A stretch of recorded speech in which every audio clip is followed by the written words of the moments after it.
Ya, insiden yang terjadi di wilayah Jawa Timur kemudian mengakibatkan insiden juga kerusuhan yang terjadi di Papua. Itu sangat-sangat menyakiti hati rakyat Indonesia, termasuk saya, Sar. Karena saya sangat sedih melihat Papua yang begitu indah kemudian masyarakatnya marah karena provokasi yang tidak jelas. Betul sekali, Robert. Dan sebagai saudara kita juga prihatin. Dan untuk itu kita sudah hadirkan di studio kita pada pagi hari ini saudara kita Kakak Edo Kondologit. Selamat pagi, Kakak. Kakak Edo Kondologit, selamat pagi. Kakak Edo Kondologit adalah putra asli Papua yang kami undang ke sini untuk kemudian kita bicarakan bagaimana sih kemudian agar tanah Papua itu kembali damai. Kalau saya ingin melihat perspektif dari Kakak Edo dulu ya. Kakak Edo kalau melihat kejadian kemarin gimana sih?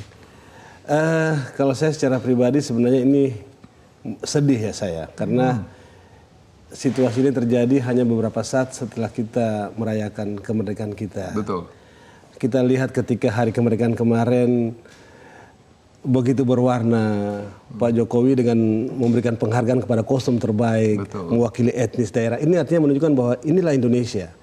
Kita ditakdirkan sebagai suatu bangsa yang beragam, multi etnis, multi ras, multi agama.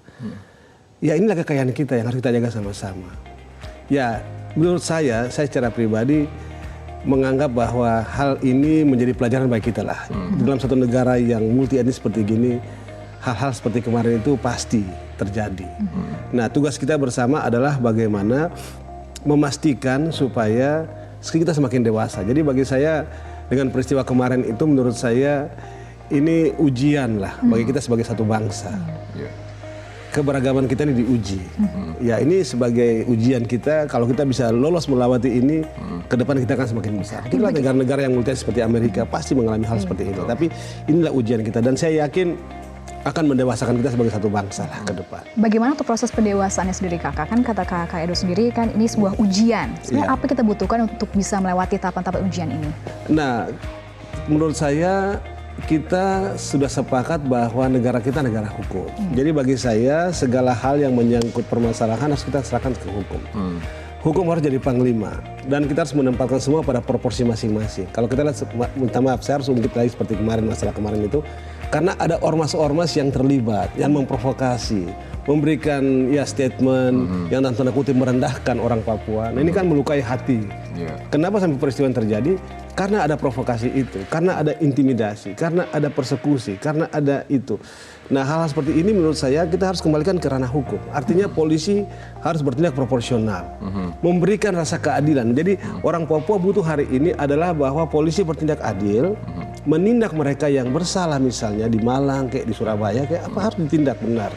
Kalau anak-anak Papua itu terbukti dalam tanda kutip merendahkan lambang negara, harus dibuktikan dulu gitu. Mereka kalau salah ya harus dihukum karena ini melecehkan lambang negara. Tetapi mereka yang mempersekusi mereka harus diproses juga. Jadi ada rasa keadilan ini yang kita butuhkan hari ini supaya mengobati rasa kecewa karena ini menyangkut harga diri. Bagaimana kita manusia dilecehkan, disebut seperti binatang itu kan. Harga diri kita kan tergores, luka hati kita. Siapapun nah, ini yang harus disembuhkan. Betul. Saya seperti itu. Berarti ujung tombaknya sekarang adalah penegakan hukum. Penegakan hukum. Yang memberikan keadilan. Memberikan keadilan, rasa keadilan kepada masyarakat Papua dan masyarakat Indonesia. Dan juga pelajaran bagi masyarakat Indonesia jangan mudah untuk terprovokasi. Iya, terprovokasi bagi dan yang melihat dan memprovokasi. Betul. Sayang ya. Mari kita baru merayakan 17 Agustus. Betul. Di zaman seperti sekarang masih aja keberagaman kita ditambah dengan era informasi terbuka seperti gini, sedikit peristiwa dibumbuin sedikit, dibuat ke publik, selesai, diviralkan, terprovokasi lah masyarakat. Jadi terima kasih Metro TV dan media-media yang memberikan suasana tenang. Dan sekali lagi kalau saya secara pribadi memberikan apresiasi yang sangat-sangat tinggi kepada Ibu Kofifa. Iya, betul. Beliau kemarin punya pernyataan itu bagi saya sangat meredukan hati kita semuanya. Orang Papua ketika mendengar Ibu Kofifa berbicara dengan hati yang tulus, kita bisa lihat ekspresi Ibu Kofifa ketika menyampaikan permintaan maaf itu benar-benar tulus dari hati beliau gitu. Beliau sebagai pemimpin Jawa Timur, beliau sampaikan bahwa itu bukan mewakili orang Jawa Timur. Itu masalah oknum. Dan saya setuju senada Pak Tito juga berdiri sebagai pemimpin tertinggi dari kepolisian kita memberikan statement yang sangat menentukan hati. Artinya kita punya harapan lah. Ketika pemimpin kita semua concern menjaga Papua sebagai bagian integral Indonesia. Saya kira penanganannya sudah cukup cepat ya. Cukup cepat aksi dari pemerintah. Tapi apakah ini cukup untuk memberikan kedamaian di tanah Papua? Kakak Edo, saya tunggu jawabannya setelah jeda komersial. Kita harus break, tetaplah bersama kami.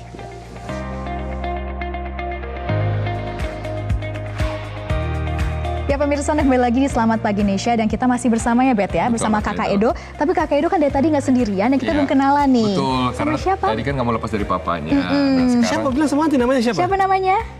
Asyira. Asyira. Tapi bisa Asyira mau nih diajak tos nih. Tos sama tante, tos sama tante, tos dulu. Tos sama tante dulu, tos.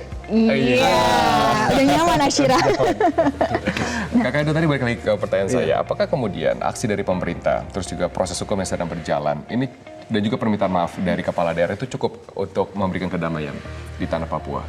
Saya kira untuk sementara ini bisa meredam situasi dengan permintaan maaf kemarin dari Ibu Kofifa, Ibu Risma muncul di televisi, Wali Kota Malang sendiri berbicara. Itu menurut saya, dan kita tadi di Madiun, bagaimana pemerintah daerah di Jogja, Sultan Tiri mengatakan anak-anak Papua tidak usah khawatir, tugas kalian belajar. Nah ini kan statement-statement yang mengademkan suasana, memberikan anak-anak Papua rasa aman. Artinya bahwa Indonesia rumah kita sama-sama. Inilah Indonesia, ini rumah kita. Orang Papua harus merasa nyaman tinggal di Papua, merasa nyaman tinggal di Jawa Timur, Jawa Tengah, Jawa Barat, di Aceh pun, mau dimanapun harus rasa nyaman karena ini rumah kita sama-sama.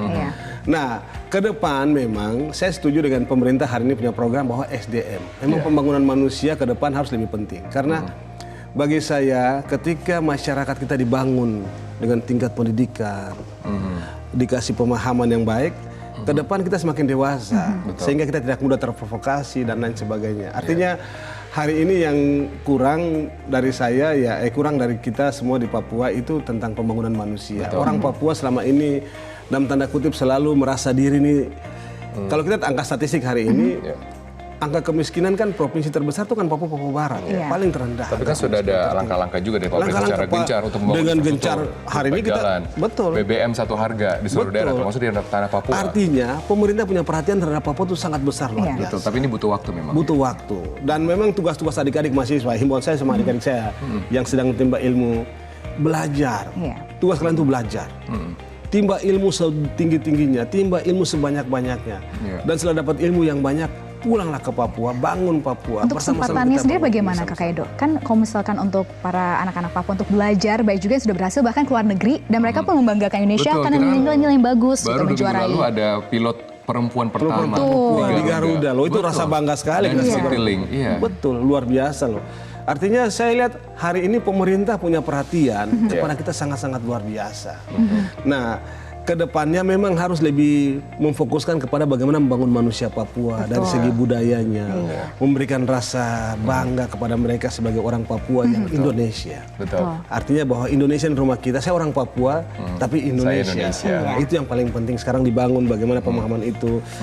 Ya dengan sinergi hari ini menurut saya akan membuka cara berpikir kita ke depan tentang keindonesiaan kita, terutama tentang Papua. Artinya kita lihat pelajaran kemarin bagaimana Ibu Kofifa berbicara, Ibu Risma berbicara, Wali Kota Malang berbicara, Pak Madiun, Bapak Sultan. Ini memberikan harapan. Saya lihat Ridwan Kamil ketika 17-an kemarin dia dansa saja dengan anak-anak Papua. Nah inilah Indonesia kita. Artinya kita ke depan harus lebih menggalang kebersamaan dan saling memahami dan saling kebersamaan dan saling memahami. Indonesia, teman-teman dan saudara Papua adalah saudara kita semua, sebangsa dan setanah air. Kalau gitu Kakak Edo nggak lengkap rasanya kan kita kalau ada Kakak Edo. Kita undang penyanyi terkenal, ya kan kalau tidak nyanyi, bagaimana kalau Kakak Edo sumbang suara sedikit? Boleh Kakak Edo pagi ini. Mungkin duet bersama Asyira? Asyira bisa nyanyi. Asyira, kita nyanyi.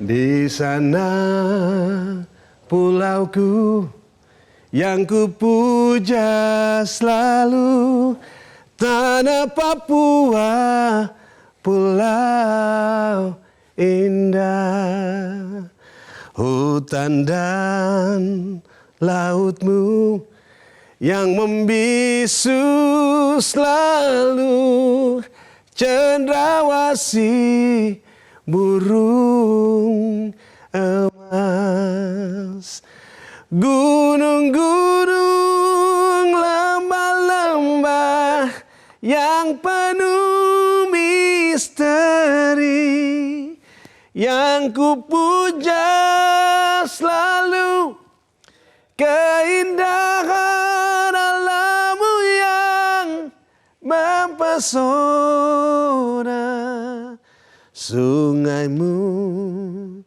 yang deras mengalirkan emas.